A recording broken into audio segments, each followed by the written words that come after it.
ओम नमो भगवते वासुदेवाय नमः। माघ मास महत्तम अध्याय। लोमस जी कहने लगे कि पूर्व काल में अवती देश में वीरसेन नाम का राजा था। उसने नर्मदा के किनारे राजसूय यज्ञ किया और अश्वमेध यज्ञ भी किए, जिनके खंभे सोने के बनाए गए।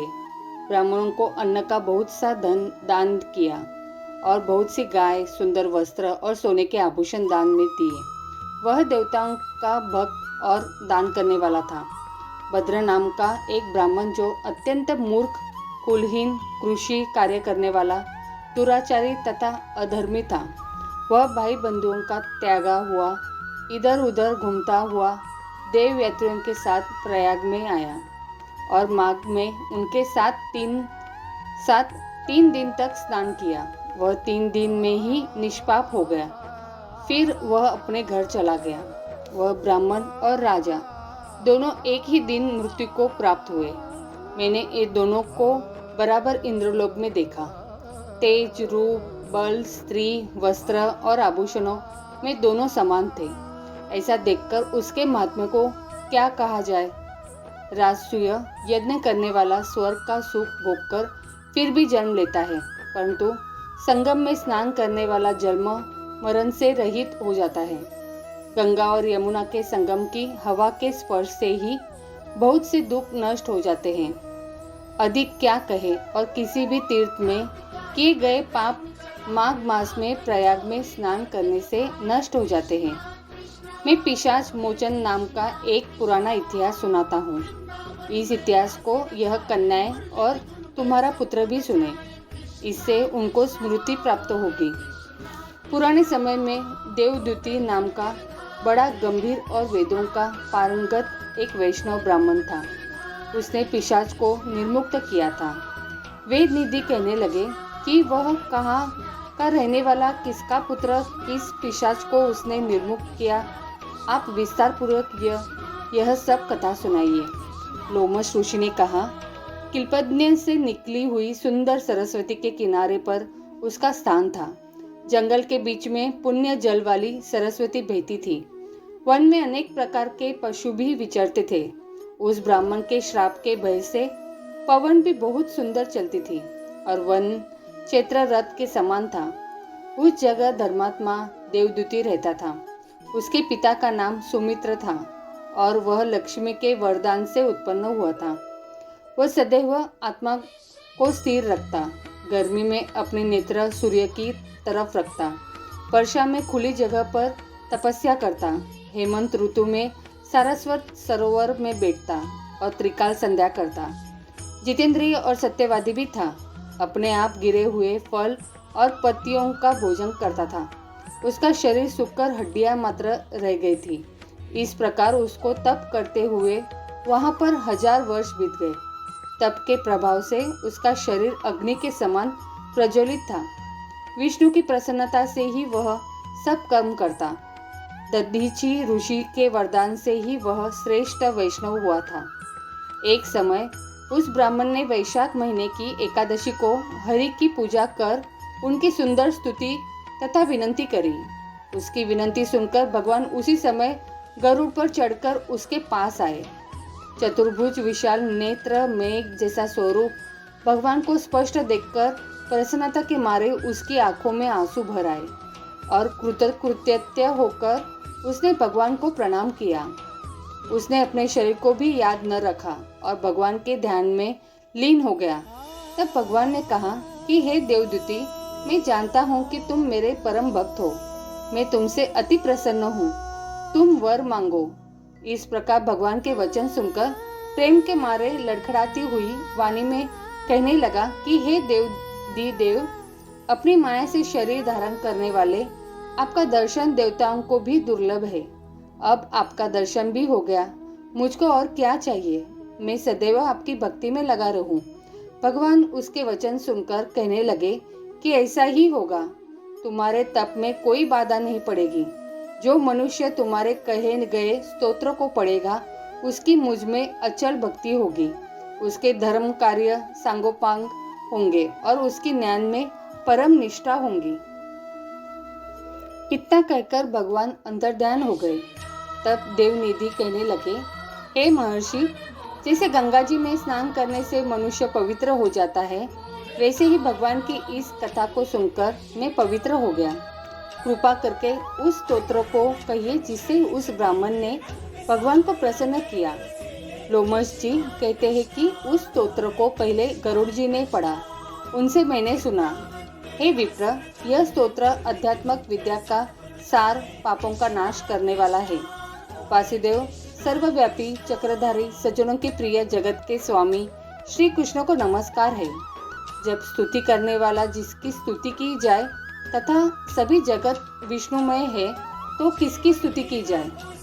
जिस भगवान के श्वास वेद है, फिर कौन सी स्तुति उनकी प्रसन्नता के लिए की जा सकती है? जिसको वेद नहीं जान सकते, न वाणी न मन जान सकता है, उसकी स्तुति में अज्ञानी क्या कर सकता है? सारा चर अचर संसार जिसकी माया से चक्र की तरह घूम रहा है, इसी से प्रभु आप चक्रधारी कहलाते हो। ब्रह्मा विष्णु आप ही हो। सारे संसार को उत्पन्न करने वाले ब्रह्मा को भी आप उत्पन्न करने वाले हो। जब जीव शरीर को धारण करता है, तब उसमें ज्ञान उत्पन्न होता है। तुम सब सुख के दाता हो, इसमें कोई संदेह नहीं है। आपसे संपूर्ण सुखों को देने वाली बुद्धि उत्पन्न होती है। आप ही 5 कर्मेंद्रिय, पंचा महाभूत तथा मन की विविध भाव हो। ब्रह्मा विष्णु रुद्र की कल्पना से आप संसार की कल्पना इसी प्रकार करते हो जैसे पिता पुत्र की। कवियों में जो रूप शोभा देता है, उन निर्गुण विष्णु भगवान को मैं नमस्कार करता हूँ, जिसमें ज्ञान रखने से श्रुतियों में कहे हुए कर्मों को लोग करते हैं। उस परम ब्रह्म को मैं नमस्कार करता हूँ। मैं उस सतरूप हरि को, जिसको योगी लोग सब प्राणियों में आत्मरूप में देखते हैं, उपासना करते हैं, जिसको अद्वैत कहते हुए गाते हैं और यज्ञ करते हैं, उस माधव भगवान को मैं नमस्कार करता हूँ। मनुष्य को माया तथा मोह में पैदा हुए विचित्र आभास, अहंकार तथा ममता को जानकर खो देते हैं, उन भगवान को मैं नमस्कार करता हूँ। संसार में मनुष्य के मोह रूपी वायु से सदा भभकने वाली ज्वाला आपके चरण कमल की छाया पहुँचाने से नहीं जलाती, जिसके स्मरण मात्र से मोह, अज्ञान, रोग, दुख दूर हो जाते हैं, उस अनंत रूप को नमस्कार करता हूँ। जिसमें मिल जाने पर और किसी दूसरे की इच्छा नहीं रहती, जिसको जानकर अद्वैतवादी आत्मा को देखते हैं। यदि विष्णु शब्द का अर्थ और उसके विषय का ज्ञान एक ही होता है, तो इस सत्य से, हे माधव, इस संसार की माया में फंसकर तेरे ही ध्यान में रत रहता। यदि वेदांत दर्शन में भगवान सारे संसार में व्याप्त होए, तो इसी सत्य से भगवान में भरी निर्विघ्न भक्ति हो, जो बीज नहीं है तो भी बिना बीज के स्वयं विद्यमान है। सो वह विष्णु भगवान रूपी रंग से हमारे बीच के टुकड़े टुकड़े को, जो सृष्टि स्थिति तथा लय के लिए ब्रह्मा विष्णु महेश 3 रूप धारण करते हैं और कार्य में सत रज और तम इन तीनों गुण में विद्वान है, वह भगवान मुझ पर प्रसन्न हो। जो प्राणियों के हृदय रूपी मंदिर में निर्मल देव वास करते हैं, वह भगवान मुझ पर प्रसन्न हो। जो अविद्यापूर्ण संसार का त्याग करते हैं, जगन में आप हो, आपका बनाया हुआ विश्व आनंद करता है, आपके त्याग करने पर अपवित्र हो जाता है, उसका स्थान करने पर भी तुम बिना साथ के बने रहते हो। विकार रहित, जिनके 4 वक्त पंचभूत योग से पैदा हुआ चैतन्य मानते हुए उपासना करते हैं। जैन लोग आपको शरीर का परिणाम मानते हैं और सांख्यवादी तुम्ही को प्रकृति से परे पुरुष मानकर ध्यान करते हैं।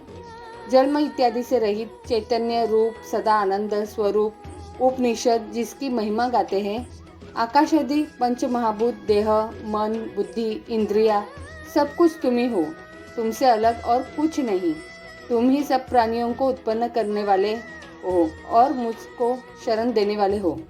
तुम अग्नि, रवि, इंद्र, होम, मंत्र, क्रिया तथा फल सब तुम ही हो। कर्म के फल देने वाले वैकुंठ में तुम्हारे सिवाय कोई नहीं है। मैं तुम्हारी शरण में हूँ। सब प्राणियों के हेतु तथा उनको शरण देने वाले तुम ही हो।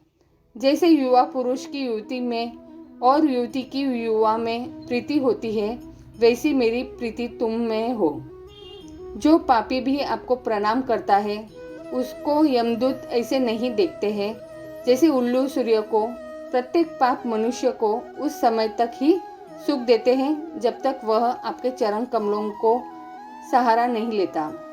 जिसको गुण, जाति तथा धर्म को स्पर्श नहीं कर सकते तथा गतियाँ भी स्पर्श नहीं करती, जो इंद्रियों के वशीभूत नहीं है, जिनका बड़े बड़े मुनि लोग साक्षात नहीं कर सकते, उन भगवान को मैं नमस्कार करता हूँ।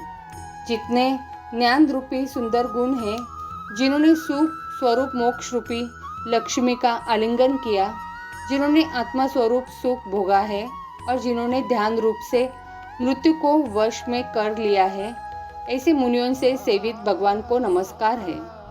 जो जन्मांधि से अलग है, जिनको काम, क्रोध आदि दोष दुख नहीं देते, उन वासुदेव भगवान को मैं नमस्कार करता हूँ। जिनके ज्ञान की गति से अविद्या रूपी मल शुद्ध हो जाता है, जिनके ज्ञान रूपी शस्त्र से संसार रूपी शत्रु का नाश हो जाता है, उन दुखों के नाश करने वाले को मैं नमस्कार करता हूँ। जिस प्रकार सब स्थावर जंगम संसार को उत्पन्न करते हैं, इसी सत्य से भगवान मुझको दर्शन दे। इस प्रकार उसकी सच्ची भक्ति देखकर भगवान ने प्रसन्न होकर उस ब्राह्मण को दर्शन दिए। अब ब्राह्मण की स्तुति से प्रसन्न होकर तथा उसको वरदान देकर भगवान अंतर्ध्यान हो गए और वह ब्राह्मण कृत्य होकर भगवान में लीन हो गया और शिष्यों के साथ स्तोत्र पढ़ता हुआ तपोवन में रहने लगा। जो कोई स्तोत्र को पढ़ता अथवा सुनता है, उसकी बुद्धि पाप में नहीं लगती और न ही बुरा फल देता है। इसके कीर्तन से मनुष्य की बुद्धि, मन तथा इंद्रियां स्वस्थ होती है।